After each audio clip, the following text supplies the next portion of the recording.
go. Order, welcome guests, visitors to tonight's meeting. I'd like to acknowledge the quorum for the boards present, Ms. Byrd, Mr. Griffin, Mr. Walston, myself, Ms. Villiall. We all stand for the pledge of allegiance. I pledge allegiance to the flag of the United States of America, and to the republic for which it stands, one nation, under God, indivisible, with liberty and justice for all.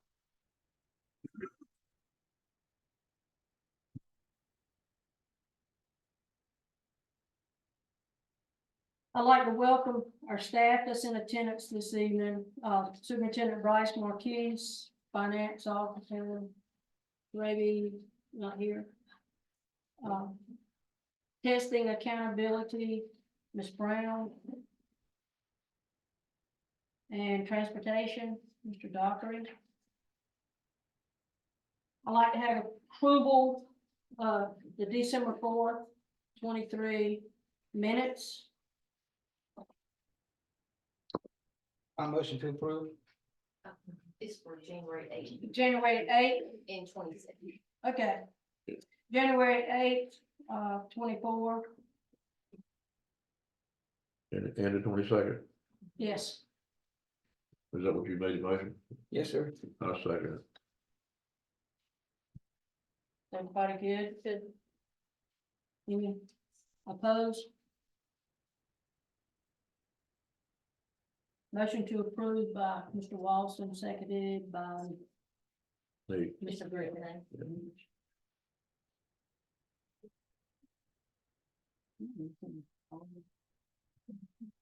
I'll make a motion to approve the agenda for tonight's meeting. Thank you, Mr. Griffin. Got a question on the agenda. Make a motion to approve the board agenda. Is the attorney in, is David in the room? Bam, He's there walking he in now.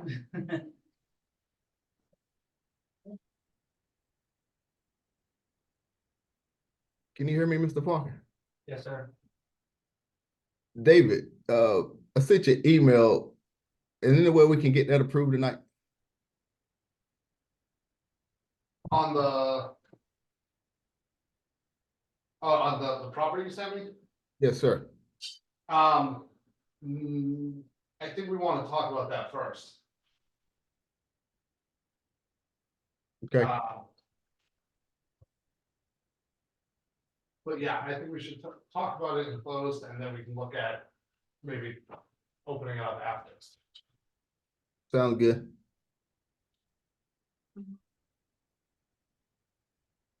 Do we have any public comments? Anyone sign? We have no public comments at this time. Our first discussion item is CTE Spotlight. Ms. Farley, CTE Director. Good evening, everyone. Our governor has proclaimed this month as CTE month, and we are excited tonight to have some of our students here to just expound briefly on the programs of study that they are involved in and any credential that they may have earned, and they each will receive a certificate on tonight. And we want to say thank you for allowing the students to come in to share all the awesome things that they're doing in the classroom and some of the credentials they may have earned. So at this time, we would like for our superintendent, if he would please come down, and the teacher of the said student that I announced would please stand. Jared Pittman. Jared will be representing HOSA and Skills USA Masonry. So he will have a small speech on how these programs have made a difference in his life. Good afternoon. My name is Jaron Pittman, and I'm honored to stand before you to let you know the benefits of HOSA. HOSA is a career and technical student organization. HOSA future Health Professionals is a global student-led organization whose mission is to empower HOSA future health professionals to become leaders in the global health community through education, collaboration, and experience. HOSA actively promotes career opportunities in a unique program of leadership development, motivation, and recognition for students enrolled in health science education programs. HOSA is a powerful structural tool, and I am the 2023-2024 HOSA president. With HOSA, members have the opportunities to share their enthusiasm about the healthcare field and their communities. With that, we do local blood drives, and we also do local sock drives during the Christmas time to give to the elderly people of the community. With this club, we learn to grow and become better individuals. We serve as local, state, and international officers. We are able to build our resume and professional portfolio, and we collaborate with health professionals and future employers of the healthcare field. And with all that being said, I just like to add that with that, HOSA has shown me how much I can expand in the career of health science and how it can further help me become a better person in my chosen CTE pathway. And in closing, I would like to thank you all for allowing me the opportunity to share the benefits of HOSA. Thank you.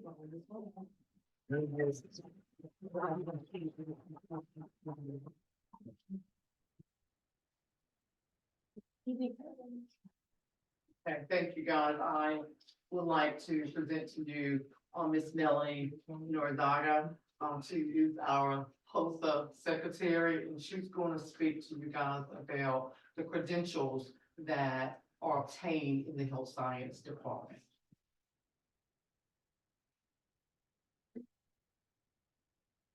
Good afternoon, I'm Melanie Norzagare, and I'm honored to stand before you and let you know the benefits of health science.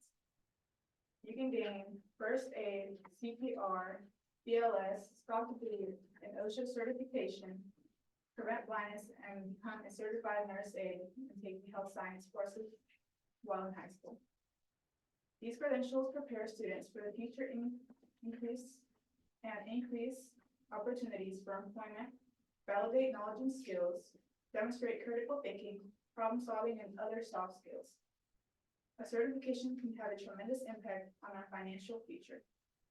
In closing, earning an industry certification gives a student a head start on the educational and professional career.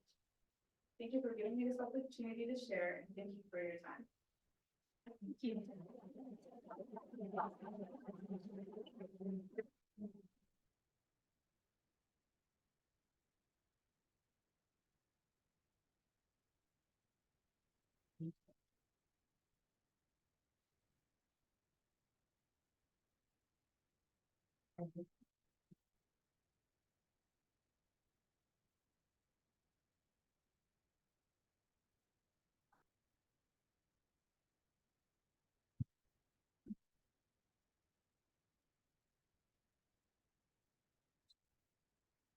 Thank you, guys, very much. Yeah. Thank you.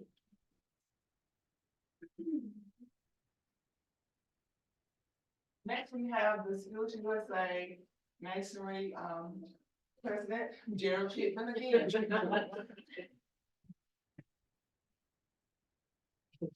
Once again, I would like to thank you for allowing me to stand here and tell you about masonry. I was put in the masonry class when I was in 10th grade, and during that time period, I was able to learn a trade, which is masonry. In this class, we earn CCRE credentials and OSHA safety credentials. It really helps us to better be qualified for construction jobs, on how to be safe on the job and what's the proper tools to use and all that good stuff about the construction based industry. we last year went up to Goldsboro and competed in a masonry competition. My classmate Michael Roberts took first place, and myself placed second throughout the entire eastern part of the state at the Adams Project.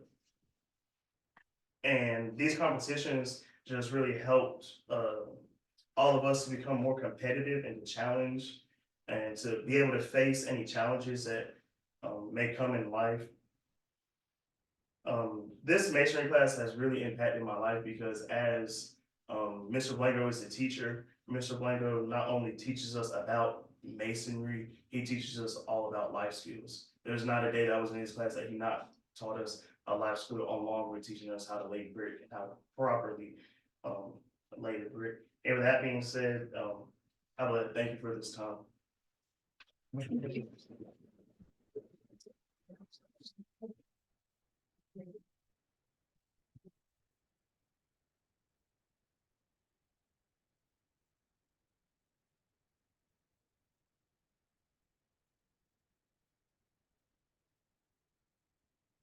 Ms. Lee, please make sure that all the instructors get a very high praise from us. Sometimes, the kids get all the glory.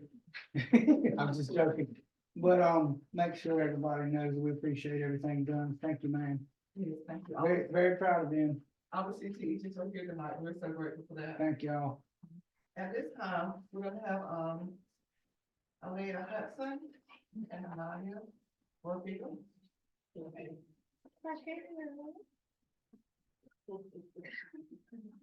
The teacher is Miss Megan Gordon. Good evening, my name is Alea Hudson, and I am president of Educators of Color, who recently expanded into an Educators Club for All. This club started off as a club in search of educators who happen to be of color in hopes of creating more diversity in the field of teaching. We expanded because there were so many people who wanted to be a part of it, and we wanted to be more inclusive for all. Some of the things we've done so far, we have hosted a dinner where many educators came in to talk about their experiences as a teacher. We took a trip to UNCW for a teacher convention where we got to meet a lot of upcoming teachers from different schools. We have held fundraisers and had a great outcome, and we plan on going on a retreat this year. This is a new club, but it's a growing club, and in this club, we hope to encourage and prepare students to become future teachers.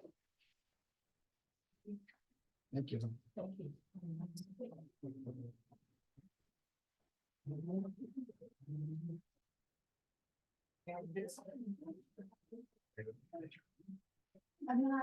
Are you still with Hudson as well? Yes.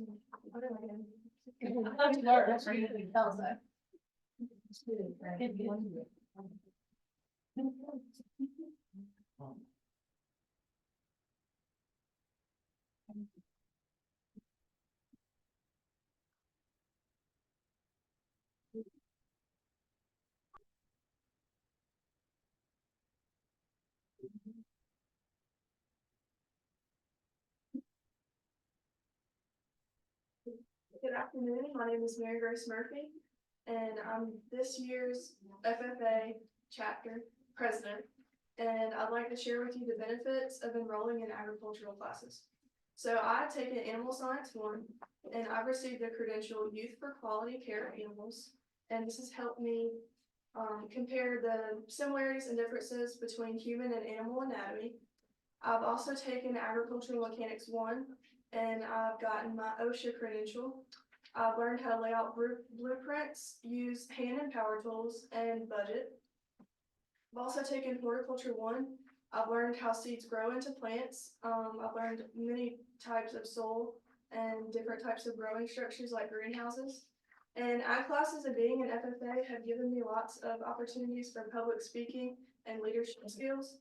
And I've also competed in career development events, and I've also been able to place nationally this year, which I'm really proud of. But I'm really glad I got the opportunity to talk to you all tonight, and thank you for your time. Thank you.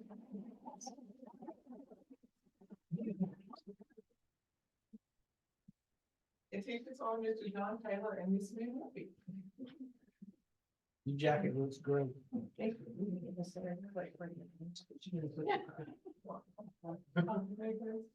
Thank you.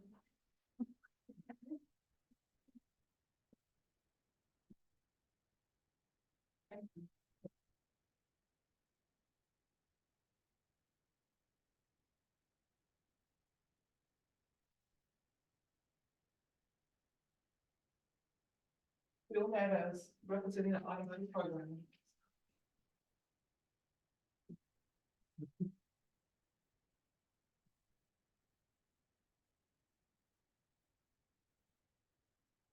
Good afternoon. My name is Bill Meadows, and I'm here representing the automotive program at Jones Senior. I grew up in Jones County from Mayville. I'm currently a junior at Jones Senior, and I've taken all four automotive classes.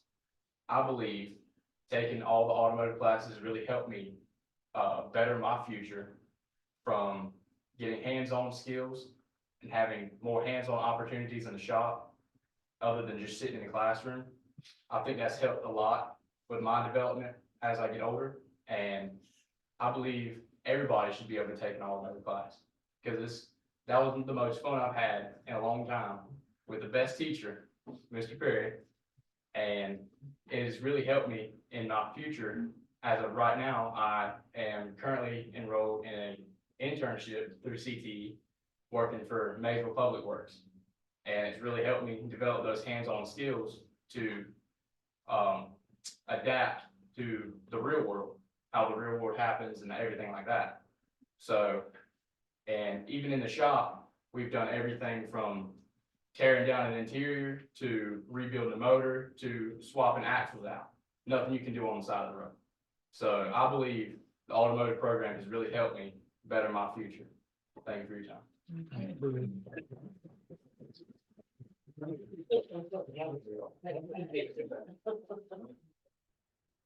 That certificate is named for Right.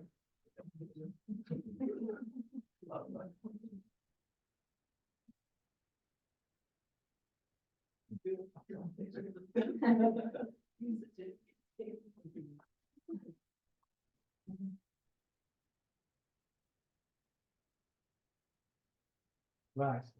You couldn't get him wet. Our last representative today is Taylor Brown. From the TSA. Don't be nervous, Miss Taylor. Good evening. My name is Taylor Brown. I'm the president of TSA. TSA stands for Technology Student Association. Ms. Williams is the advisor and the teacher of technology and computer science. The career pathway for computer science majors are Intro to Computer Science and Computer Science 1 and 2. I am proud to say that Jones Senior made it all the way to national news and was ranked 4th in the nation for coding in 2023.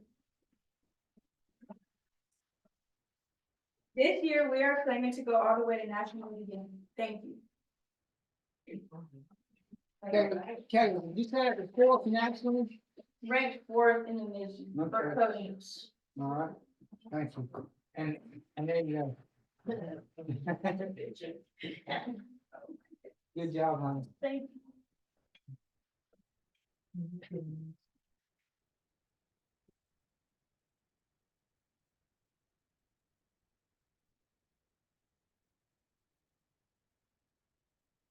This is CTE Spotlight. Thank you for your time. We really do appreciate you and all your support for CTE and the students of Jones County Public Schools. Thank you. Thank you, Ms. Ball. Thank you, Mr. Barber. Thank you so much for allowing me to come and staff.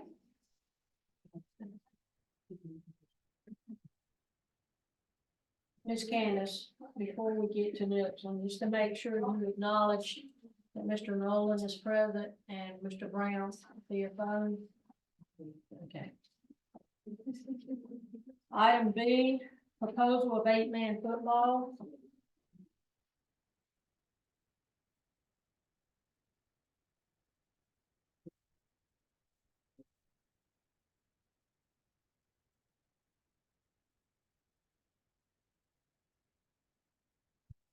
How y'all doing tonight? No, My name's Chris Wagner. I was here at the last meeting, with a 8-man proposal for Jones Senior High School. And, I just want to give you a few updates because I know a lot has changed and been said since our last meeting.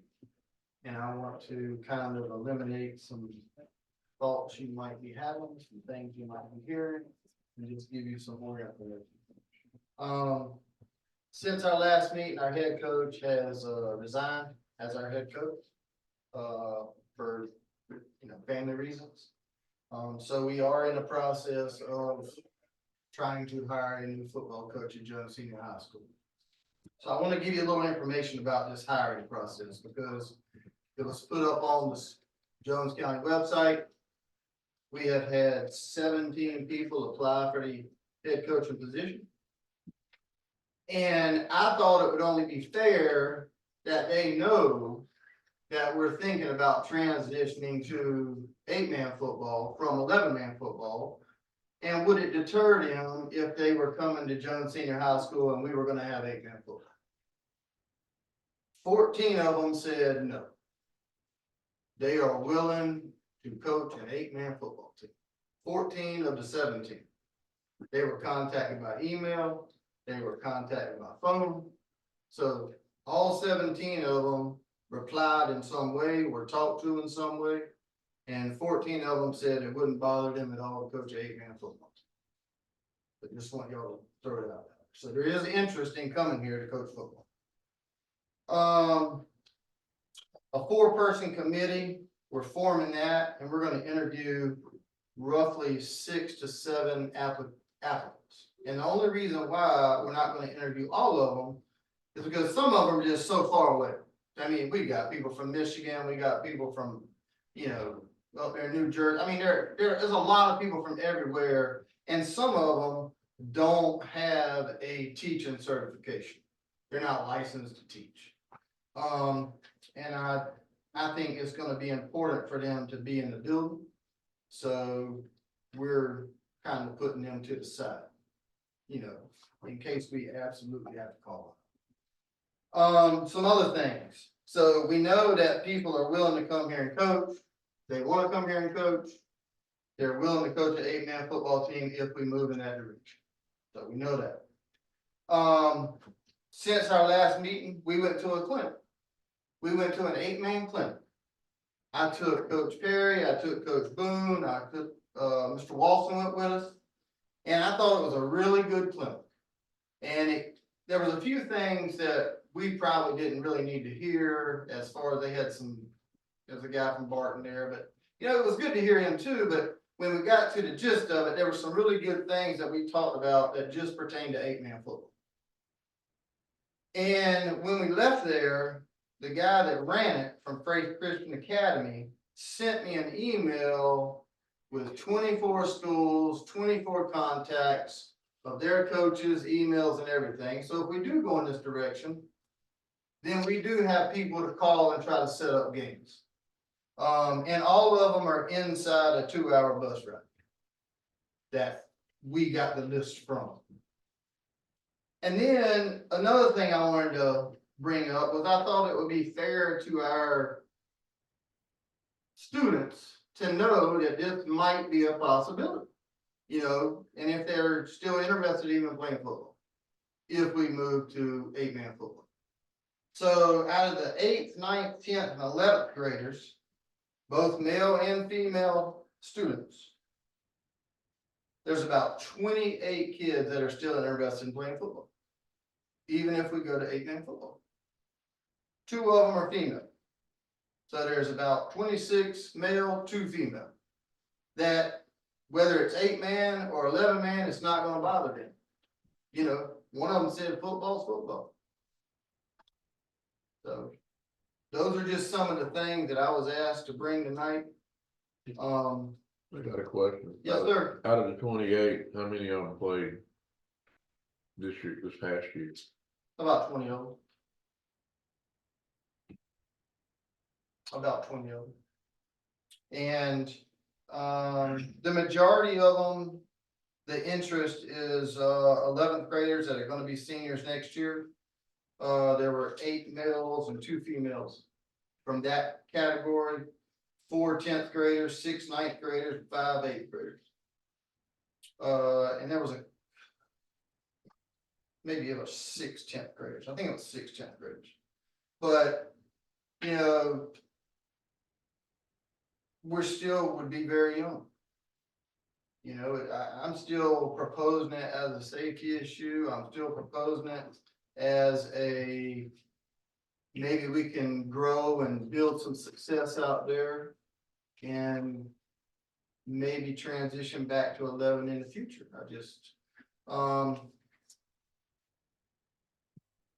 I was taught when I was young, my dad, if you have a problem, bring me a solution. Don't just bring me the problem.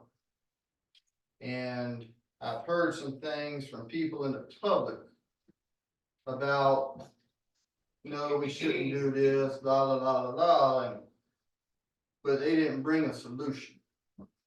I'm trying to bring y'all a solution that I think would fix a problem that I think we have. And I don't think we can be successful. I've said this before. As an 11-man football program right now, I just don't think we can be successful. And I think this is our best path. Now, that's my opinion. Y'all got to make the ultimate decision, but there are coaches willing to come coach it. There are players willing to play it, and there are people willing to support it. And I just think it would be the best way we could move forward with our program. Right. Could you give me the breakdown again, 11th, 10th? So 8th graders, there were 5 8th graders, 6 9th graders, 6 10th graders, and 10 11th graders. Now they'll all be older, like the 8th graders are gonna be your 9th graders. That's the ones that are there now. So that's why I didn't survey any 12th graders, because they're not gonna be there next year. That's why I surveyed the 8th graders, because they will be in the high school next year. You gonna do, Yeah, I'm done with that bit. of the, 14 that said they wouldn't mind 8-man, Yes, sir. 14 applicants, how many of those would have, you may not know this yet, how many of those would have no teaching degree? What I found so far, there's only 6 that do. There's only 6 applicants that do. There's 3 in the building that are currently in our building right now. And there's 3 outside that have teaching degrees.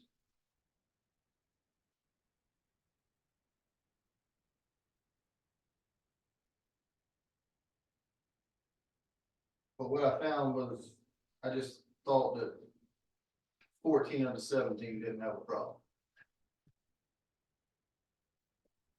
Well, I have a question to piggyback off of that, Yes, ma'am.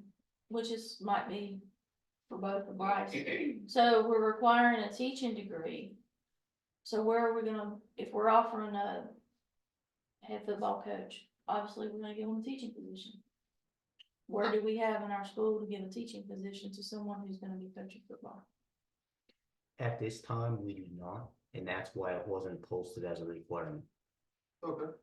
Is that what I mean, it sounds like that might be what these folks were told though, is it's a requirement. Well, I didn't tell them it was a You didn't? requirement. Okay. I just looked at their resumes and kind of shuffled out the ones who do and the ones who don't.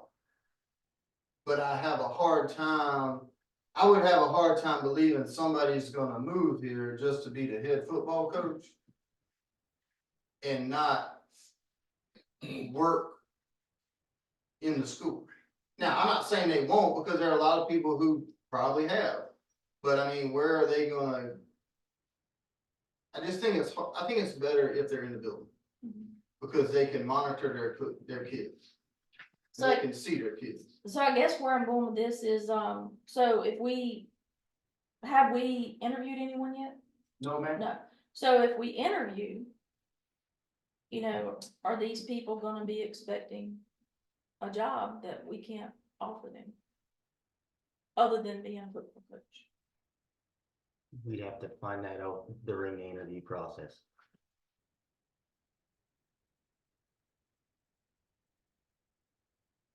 Okay. Cause I mean, I know we have coaches that coach that are not in the building, Sure. which are local coaches. I mean, Josh Metz drove from way down there at Richlands up here and all over. And Jody Turner comes in and, I drove in, myself. And I'm sure Miss Debbie knows people that may have coached that were not in the school. That's just a concern to me because of our budget. That we have to be very careful in those teaching degrees. Our size, go ahead, I'm sorry. Now, But our size faculty wise, sometimes depends on. I'm not saying that's a preference, but I'm trying to say sometimes we may have to take somebody from the community to get it done. I mean, I hate to use myself as an example, but if this were always the rule, then I would have never made it on the field, and we had pretty good success. I understand what you're saying. Perfect situation was you have them in the building. But if you bring somebody in that really connects with the kids and kind of holds them for ransom like I did, you know, I had plenty of mamas threatening to take their kids off the team, and I would always argue the point, don't take them off the team. Let's suspend them for a week, make them take water to everybody else and wear the jersey and not play. That normally took care of it. But I weren't there every day, but I had people on faculty Sure. that were very much on our side. They saw a behavior improvement. We had kind of held football, they got them hooked on it and held it over their heads, Yeah. as you know how to do. But I hate, as small as we are, to discount anybody. Cause we've had some pretty good people from the community. I think that's brought a lot to us in the past, and I would just not telling you what to do. I was just giving you my opinion on that. I mean, I'll try to interview every one of them if you want me to. I mean, but I'm just hoping that we could find a position for them, Yes, because I think it would be, I just think it would be better. it would be ideal. The guys out of state, I was just talking about local people. Sure. More than anybody, Mr. Wagner, you know. You know, and I've even seen where, you know, they're not just PE people. I mean, there's people in here that teach history. There's people in here that teach science. I mean, we don't have to find a PE position for them, and I can tell you right now, they're gonna be okay. Now, whether we have the money for those other things, I don't know, but there's people that leave every year, you know. They just do, Yes, for whatever reason. But our issue probably is not gonna be about the coach. Our issue is about 8-man versus 11-man football. The coach is gonna take care of itself in the thing. I wanna go back to the 8-man deal. Is there JV programs in these 20 or 24 people? Do they have JV programs or junior high programs at 8-man? When we went to this meeting, I think some of them do, Yeah, but I think they've also got, 45. if we don't do something on the lower levels to try to get football interest, our upper level is never gonna be where our numbers are gonna be. Sure. So we need to make sure the program is gonna be working both ways. I mean, you got out of the 16 juniors and sophomores this year, all of them pretty much got a little 1-year experience. Probably at least one. At least one, yeah. I'm saying they got a little bit of experience. Sure. Yeah. I don't know how much experience they have on the field, but I know they got experience to practice and being a part of the football program. Right. I'm just having a hard time dropping back to 8-man. I don't discount what you're saying and all that.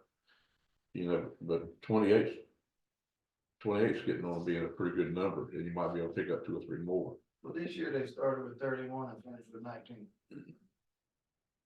And that was 19 kids you probably don't want to see on that field at the same time. How many do we need to form a good team? If you continue at 11. I mean, you don't need to be out there with less than 30, 35 kids. I mean, seriously. I mean, if you got, 24 kids, that's 11 on 11, but half of them probably don't have any experience on it. You can't even have a good practice. Because half of them don't have any experience. You're just basically saying, hey, you go play defensive end, and they don't even know what to do. Now, that's not saying they can't be taught what to do, but Should be done years ago. I mean, where our biggest problem is, I think, is, and it's nobody's fault. I mean, it is somebody's fault, but I don't want to say it, but it's somebody's fault. The counties that are successful have the best youth program. And it's not for lack of trying that we don't have one. It's not for lack of trying, because I know Mr. Walton was involved in that. I know some other people have been involved in it. I know David's trying as hard as he can. But we can't get them to the facilities to have practices and make teams and youth programs until we have buy-in from the people that live in them areas. And we don't have that right now. And folks are using transportation as an excuse, but a lot of it is just buy-in. That's what you're saying. They talk it, but they don't show up. I mean, we're losing kids probably on the comfort side towards the rich land because they're all in that youth, whatever sport it is, they're in that sport. So maybe they just go to that school when they start getting into school and getting to play sports. Same way in Onslow, we're probably losing Maysville kids to Onslow because they just got a good youth program. So they go over there and they start playing, they just keep staying. And they just, that's where they end up. And until we get our youth program better, nothing's gonna be better. So I have a question that also, because I looked up to see the different schools. So I was researching, trying to figure this out. It looks like it's mostly private and charter schools. Mostly private, charter, and Christian. So here's my concern. The folks that send their children to private and charter schools pay big money and they send them there because they do not want them in public schools. Are they willing to travel to our territory to play our public school kids? According to that meeting we got to, they would be open arms having us. I mean, they gotta find games as bad as we gotta find games. And there's only so many people that have 8-man football. And they're trying to limit their travel also. And, in this area right here, I mean, I got a list of 24 people. Well, you're trying to get 10 games. So there's people to call, people be willing to play. And, I mean, I haven't called any of them because I wanted to make sure we were gonna do this before I tried to call and get a schedule. But I do know that we're getting to kind of a crunch time now. I'm not forcing y'all to do anything, but now we already have a schedule for next year with 11-man football. Well, they need to know if we're gonna change direction so they can find somebody to fill our spot. And then these 8-man teams are starting to get their schedules. So now we got to try to get in there if we're gonna go that way and get our schedule. Try to get us a schedule. So, what other concerns do y'all have? Maybe I can help because, if we're really here to try to develop, make safety an issue for our players and our student athletes, and we're trying to help them grow the best way we can, why are we not moving forward with this? That would be my question. Well, I'll tell you why, for me, I don't know about everybody else. So, first of all, we have a lot of development coming into the county. So if we go 8-man and these people are coming in to live in Jones County, are they gonna wanna send their kids here because we have 8-man? So that's, growth in the county is one thing. Safety, yes, that is my #1 concern.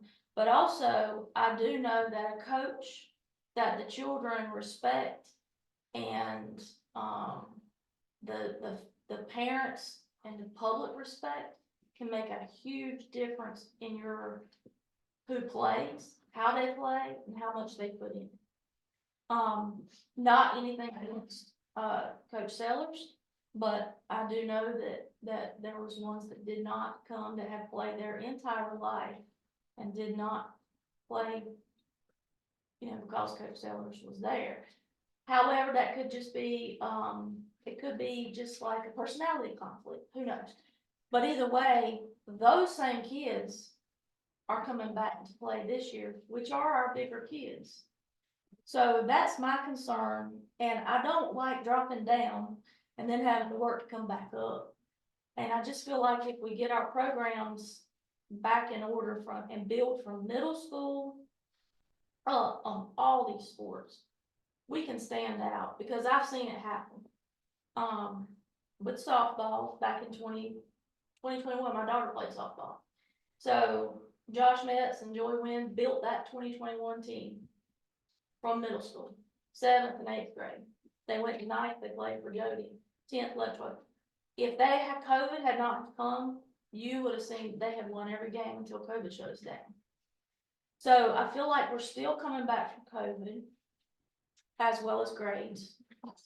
So I would like to see this, number one, find a coach. See the signups. And either then, if it's too late to make a decision, then maybe come back and revisit it next year. Is my personal, after talking to people and kids and coaches and that sort of thing, that's just what I'm leaning on right now. It's just hard to make that decision. So maybe I'll help you. Mhm. When was the last, you said something about softball? Mhm. Okay, so you need 9 people. Mhm. Football, you need 20-some people. Mhm. When was the last time football was successful? When Coach Larry was coaching, but then again, No, don't. it was Coach Larry. No, You know, it that's was- what I'm saying. I hadn't had a winning season. I didn't take him to state since championship. 2011. Was it 2011? It We was didn't have a winning 2011. season Is that when in you 2011. We have. Yeah. That's when we went to state championship. I don't know how much I had to do with that, but that's when we went to state championship. Thank I mean, you, you Doug. want us to build back up, and I told you the last time I was here, in the last 8 years, how many games did I say we won? There's none, yeah, 3. 3. In the last 8 years. I got a question. Mayor, Well, one thing, but we do have a gentleman that was going to play for college because of BNC. That has nothing to do with it. It doesn't have anything to do with him playing football here? No. And I'm gonna say this from experience. My son, he got recruited by over 35 colleges to play football. Now, that wasn't what he wanted to do when he got out of high school. But none of them went to the field to watch him play. They saw him on film. They saw him at camps. Their coach talked about him. It's like they're not driving here to see him. They don't have time to do that anymore. Unless they're the 5-star kid that they absolutely have to have. I mean, a kid that my son played with is playing for Florida State right now, and nobody from Florida State ever stepped foot on New Bern High School's campus. But they saw him at camps and they saw him at film. That's where they see the kid. I mean, my son just chose not to play football, but he had over 35 colleges want him to go play football for them. But it wasn't because he was playing 11-man football. Even at the clinic, they showed us there's 4 guys right now in the NFL. They all played 8-man football. and that was one thing that the Barton coach was talking about. They had, what, 2 kids that played 8-man ball, I believe, at Barton College. Yeah. May I say something before I forget it? You said we started with 31 and finished with 19. Of the 12, how many of them were injuries? Every one of them. Okay. Okay. Concussions, broken fingers, messed up ankles, every one of them. That's the only reason why they weren't playing. I They didn't didn't have to know- do with grades or anything. You're right. It No. was all injuries and concussions. Okay, and the second one, Yes, sir. do you remember what they said at the clinic about, JB? I think some of them have enough kids to play other teams that have JV. So, you know, like, I just say John Paul, for example, or Parrott Academy. You know, they probably got 50, 55 kids out there playing football, but, you know, Parrott's won a couple state championships in 8-man football. John Paul's won, so they've had success, and now they're getting more kids out there. And then, cause we're talking about, you know, private schools, charter schools, you know, they don't have any more numbers than we have, and some of them have less kids than we have. But they play because of the success of what's going on there. And then, some of them even step up to play 11-man games because they can't find enough 8-man teams to play. So I know Parrott's played some 11-man games. I know John Paul's played some 11-man games. I think Rocky Mountain Academy's played some. All of them, I think Faith Christian has. So they have to play 11-man to get a full schedule sometimes. They get a split schedule. You know, but if we're gonna go in this direction, I really would prefer not, because we just don't have the numbers. They do it because they have enough kids. That's why they do it. and they can go find a game. So in order to have either 8-man or 11-man, JV or varsity, you would need roughly about 60 kids, 30 on each team. Well, I mean, I would think you would need 45 to 50 to be successful at it, Let's go with that. you know? I would think you would need that to be successful at it. I'm not saying you have to have that, because you might have 11 dudes out there. Well, we don't have 11 dudes. We're trying to get them, but to be successful, you would probably need a minimum of 40 to 45 people to have those. I mean, I wish we could have it. I wish we had 60 kids out there. Then I wouldn't be coming here asking about it. But we just don't. I mean, we're talking about, I just did a quick little summary. We got 28 kids interested. And who knows, they might change their mind to soccer. And girls are playing also. There were 2 girls interested.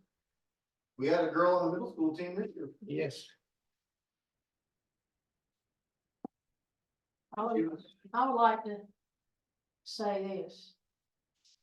I think you're correct in trying to get a coach that's in that school. I have seen a difference when we have had coaches within the school, because they're there to see how their kids are acting in the classrooms. Encouraging them to better their grades. Just being there, part of the staff, teaching staff. I think that makes a difference.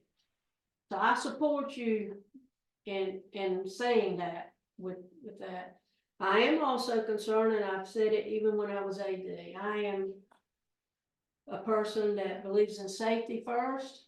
Sometimes a young person, they can't even make that decision because their brains haven't completely developed.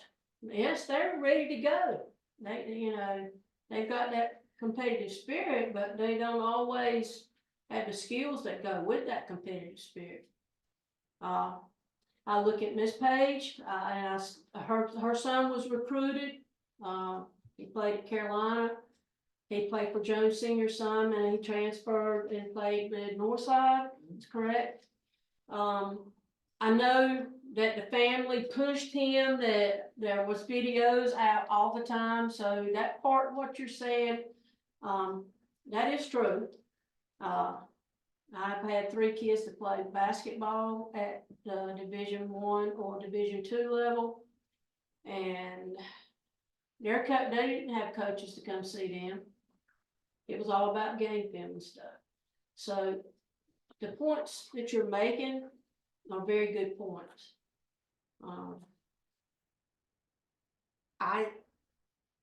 We tried just a JV team in the past, and didn't play varsity. I don't think it's made a difference. I think So I'll go with whatever this feels like it, but I can see in the future, if we don't build this program up, we're gonna lose it totally. And we also, you need to keep reiterating too, and we will, that we don't see this as permanent. No, I think this is Ms. a Bird, we're transition. gonna get growth, Yeah, this is a transition thing. I said this at the last meeting. I hope this is only a 2 or 3 year process until we You start have, getting the you have program said back up. And going back to the JV and just playing JV. If we do that, the 10th, 11th graders can't play. Our conference doesn't allow seniors to play JV football. So then you just wiped out 10 people, so now we're down to 16 again, or 17. And 11 of those are all 8th and 9th graders, rising 9th and 10th graders. So, if we go straight JV, then that just takes out half the people just about, so.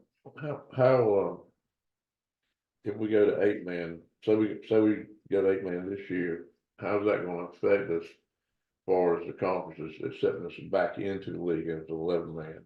You know what I'm saying? Sure, so they're having a realignment. So in 2 years, we're gonna get a new conference anyway. Okay, supposedly. Now, they might keep us with some of the same teams, just reclassifying some of them based on travel, trying to keep you close and, but you know, we're definitely gonna stay 1A, but you know, East Carteret's probably gonna go 3A, so we probably won't play them at all. There's gonna be some other teams that drop to 2A, so, you know, as far as like driving wise, they might keep you in a conference with some of the same teams you're in the conference with. But, you know, I don't think any of them will be opposed to us, you know, cause that's gonna be one less game. And if we hop out this year, are they gonna accept us back in 2 years, or how's the high school association? I mean, I sit with some of them in the state. So what I've talked to them about was, you know, to opt out of the 8-man, we've got to write a letter. The athletic director, the principal, and the superintendent have to sign it saying, hey, at this time, we're opting out of 11-man football.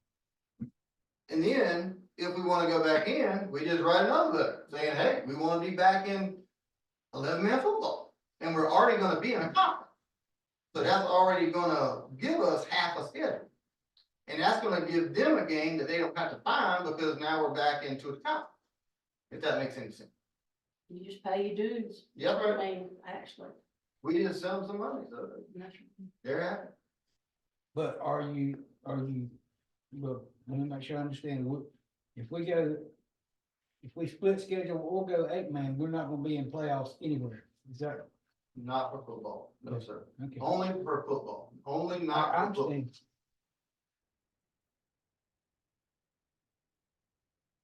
Well, I'm ready to vote. We'll beat that dead horse to death, going back and forth on this, in my opinion. We're just dotting our i's and crossing our t's. Sure. Well, Is there any other discussion?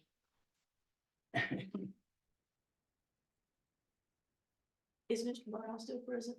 Yes, Is Mr. Brown still yes, ma'am. online?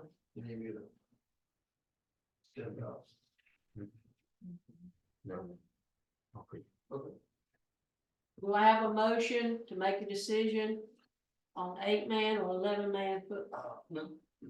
Madam Chair, this is on the agenda as a discussion item, so Okay. we should have a motion first to amend the agenda. Okay, I'll make a motion to amend the agenda to vote on the 8-man proposed for the football team. okay. A motion has been made to amend the agenda to that on To vote on the 8-man. vote on Add as an action item. action item is either 8-man or 11-man football team. Do I have a motion? I made the motion, I think so. I'll second it. Okay, yeah. I'm talking about, do we have a motion to recommend either 8-man or 11? Well, we need to vote on the, Yeah, I- approve the I- motion to amend first. on my amendment first. I thought it- Do I have a vote in favor of amending the agenda? Mr. Griffin and me. He Yeah. had, All that. he had a motion and I said. All in favor? All in favor? Aye. Aye. All opposed? Okay, we have that amendment. Now, I'll make a motion to go on recommendation of the athletic director to move to 8-man football program temporarily. the motion has been made at the recommendation of the athletic director to move to 8-man football.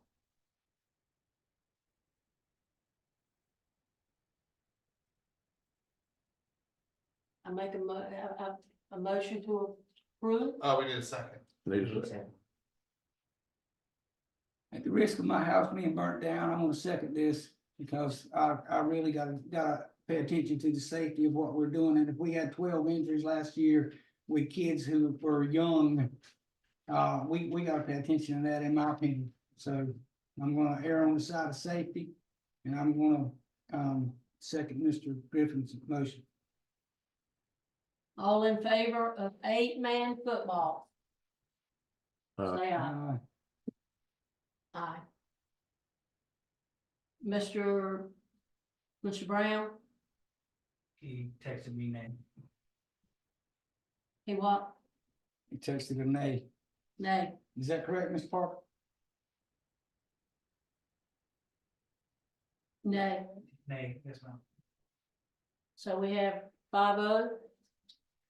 No. Nay. We have a 3-2 vote, 3-2 vote in favor of 8-man football.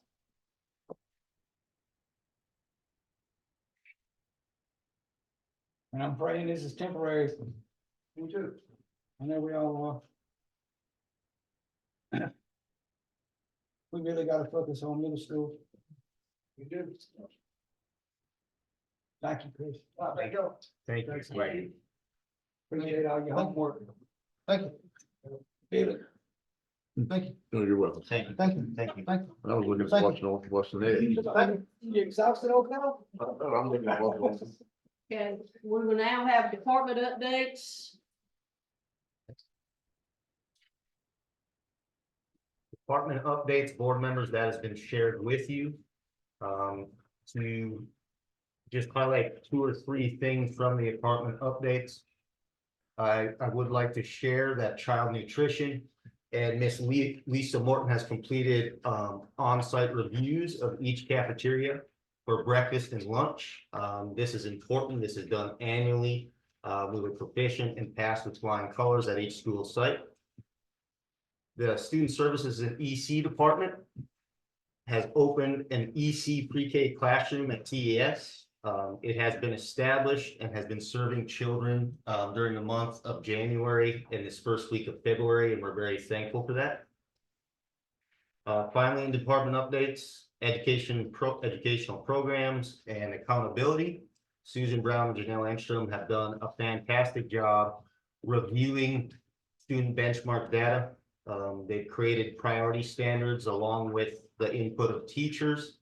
And those standards have been shared with teachers and admin for instructional planning as we go into the second half of the school year. Any question on department updates? We'll now have a superintendent update and comments. I have one about the bus drivers. No, hear him. Yes, I can. Can they hear me, Mr. Parker?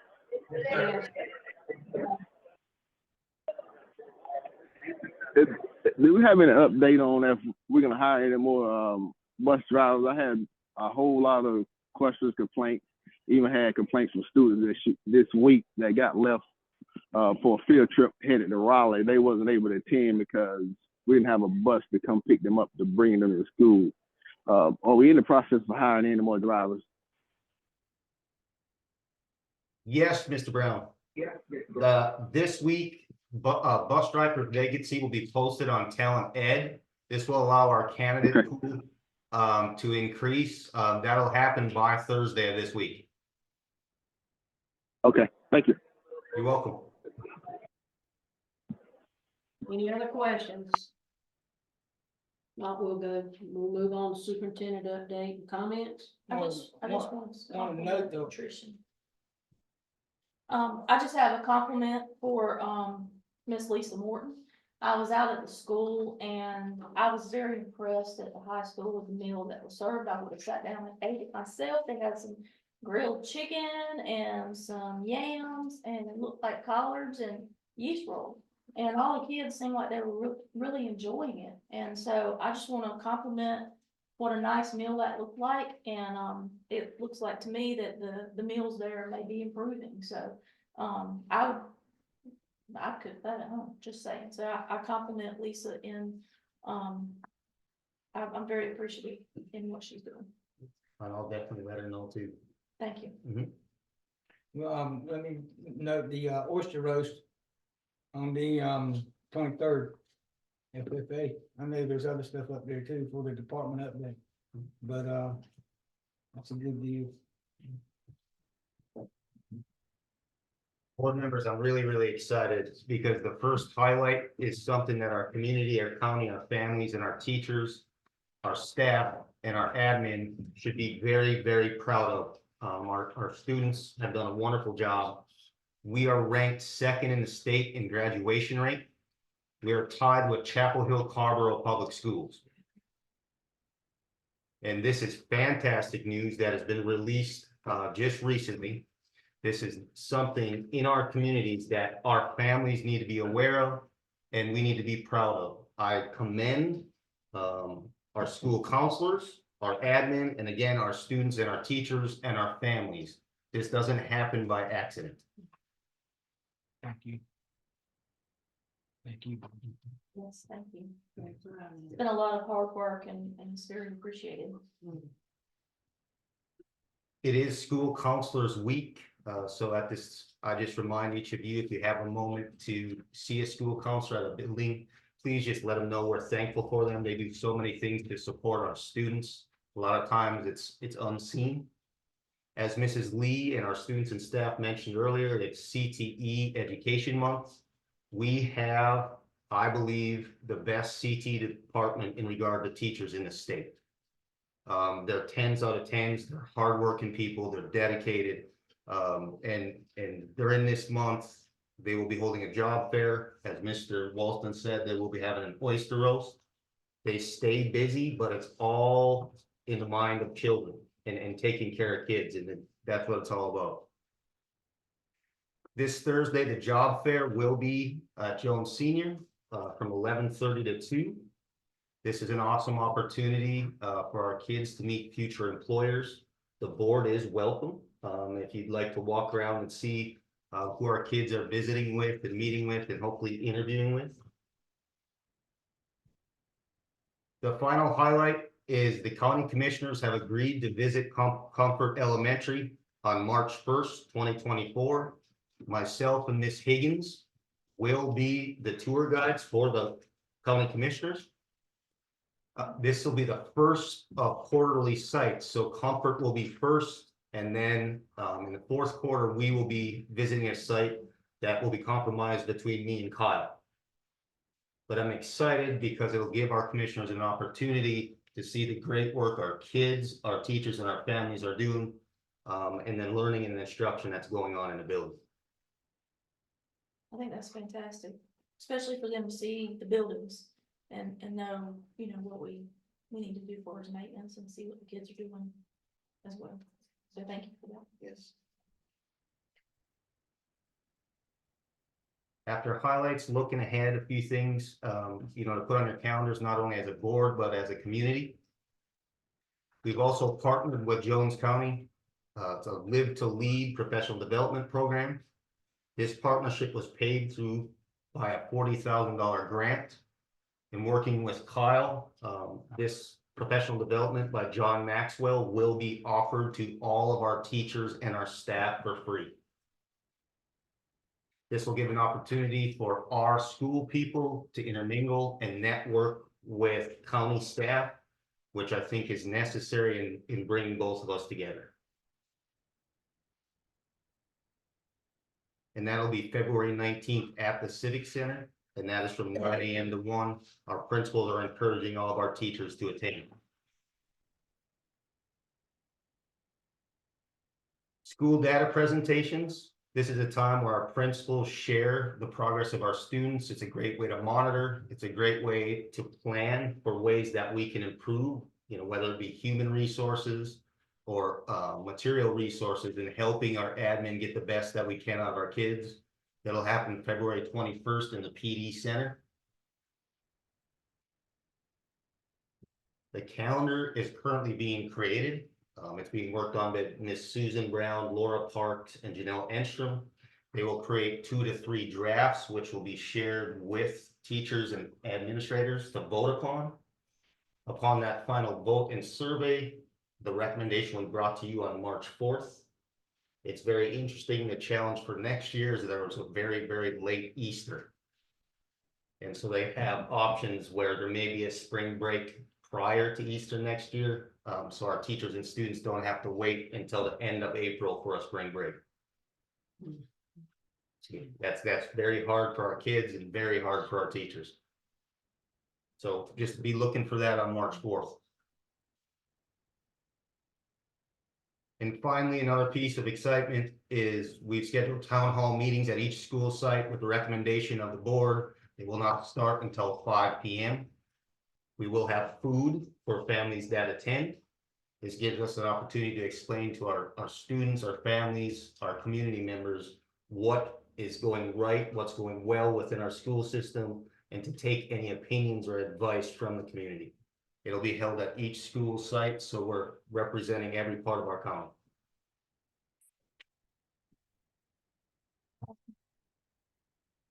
Candace, will you be able to like send us these dates? All that stuff.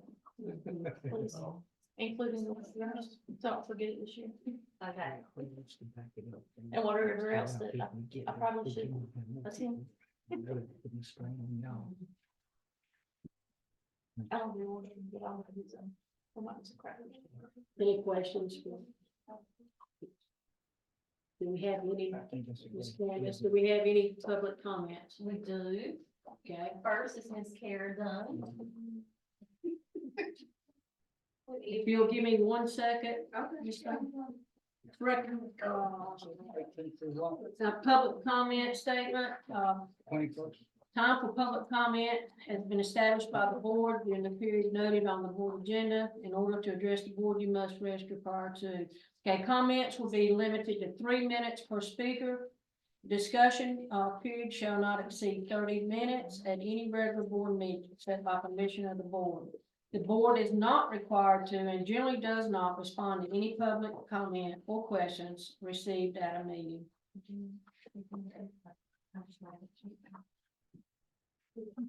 Right here. Yeah, I don't need to guess. Thank you. I don't need it. You good? Yeah, I'm Kara Dunn, bus driver.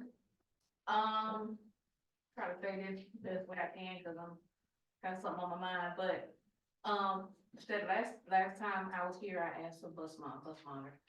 I used the I, I should have used the we. We all need bus monitors. I tried to do my research real quick before I got up here, so I won't sound crazy. I know there was some safety grant money. Bus safety is part of safety, so let's consider that when we think that how we disperse that safety money, because again, I mean, the bus monitor, stuff going on the bus, either drive or watch kids, can't do both. I've had situations where I almost wrecked a couple times. Stuff going on. I need some help. Excuse me.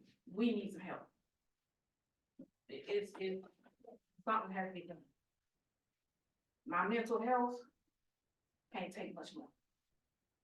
We need some help. And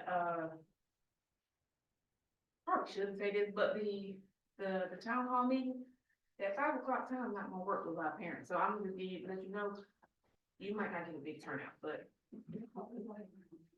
Okay, that's it. Thank you. Thank you, Ms. Dunn. Ms. Candace, any other public comments?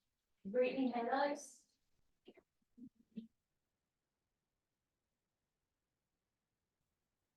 Hello, board. My name is Brittany Meadows, and just real quick, I am a parent of a student, that goes to Maysville, and they have 2 bus drivers. And if one quits, that's a lot for my child. She's the first one to get on that bus and expected to ride the whole time. She lives in Long Point, so she's one of the last ones to get on every single time. Personally, I'm sick of it. As someone from the Long Point community, we always get the short end of the stick from the county, from education. So with that being said, I think we need to, I know it was already addressed before about bus drivers or whatnot, hiring some or whatnot. But even with that, that's a lot for them to have to drive the bus and monitor parents cussing them out when something happens on the bus, they trying to drive safe, you know? And then you got surrounding counties that just pay more. Why would I be a bus driver for $17 if someone else is paying 20 plus? You know, that's just something to consider coming from a concerned parent. Thank you. Thank you.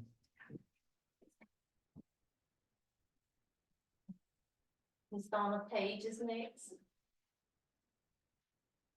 Good evening, everyone. Again, as she said, I'm Donna Page, and I just wanted to piggyback a little on what Ms. Kara Dunn was saying, and that was about the town hall meetings. And I know Y'all have a very busy schedule.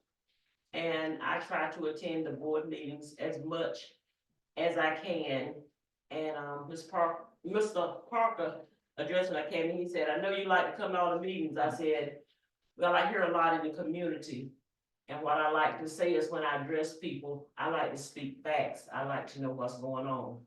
However, I know I cannot be the only one who wanna know what's going on. We often hear a lot about parents aren't doing what they need to be doing. And what I tell them sometimes is teachers are trying to do the best they can. Everybody's can't do, but you have to do your part too.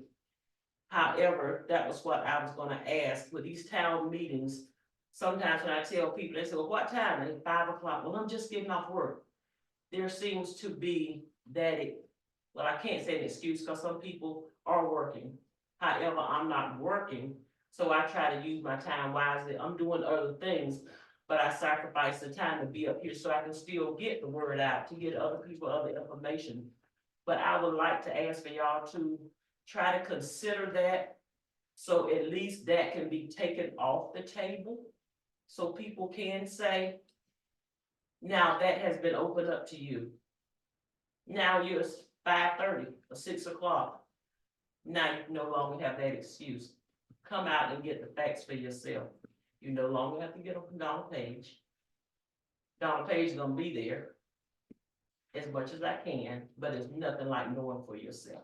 So I would just like y'all to take that in consideration. Thank you. Thank you, ma'am. Ms. Garland. No more.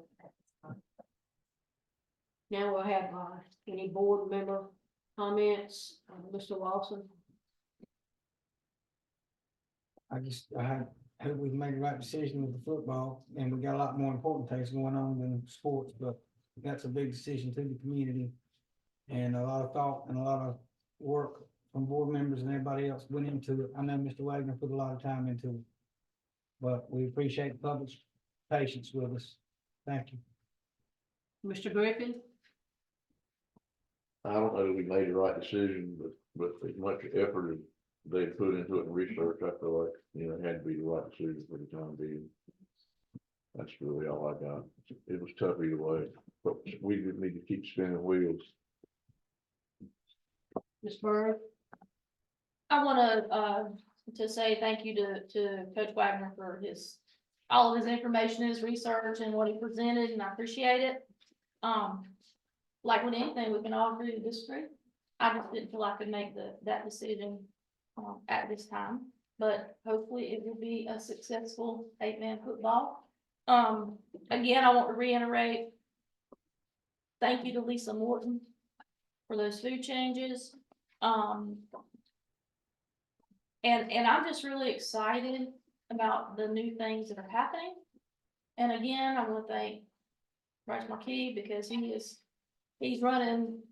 taking care of 2 positions. He's short staffed right now, so he's doing a great job handling everything. And I just very pleased with everything right now. So thank you. And I'll piggyback on what everybody else has said too. Hope we've made the right decision in our sports.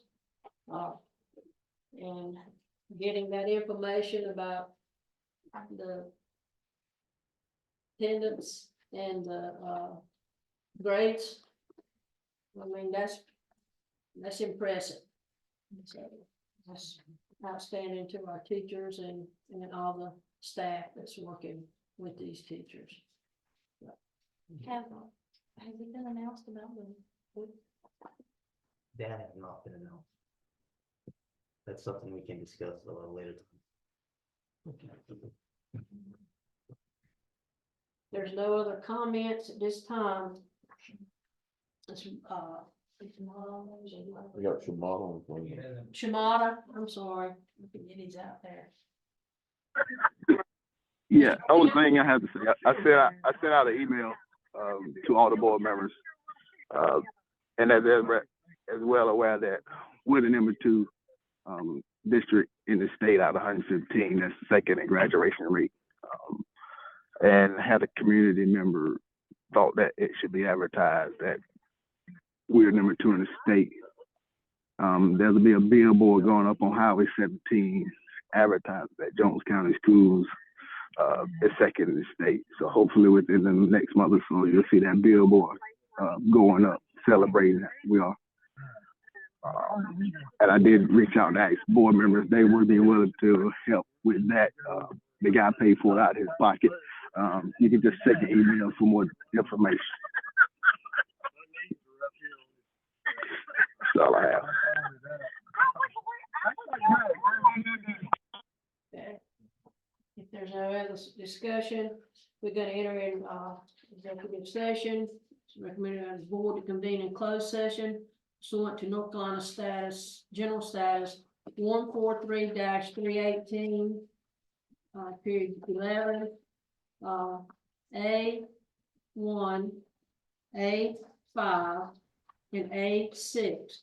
To prevent the disclosure of confidential personal information to general statute 115C-321, and to consult with the board attorney and to preserve the attorney-client privilege pursuant to 143-318.11A3. So moved. Thank you. I got a second. Okay, we have a second. Thank you for coming this evening. We appreciate you. Ms. Dom, thank you for spreading the word. Sure. Take a vote. Go Do I have a vote? I said go in closed session. I think he said so, maybe I said so. Okay, I did too, so got. okay. All in favor? Aye. Thank you, Mr. Green. You got to vote that, we'll get a second. Lisa stole my paper while ago. And I was reading off of February's, I wanted. and she didn't tell me she had taken my paper and put it over here.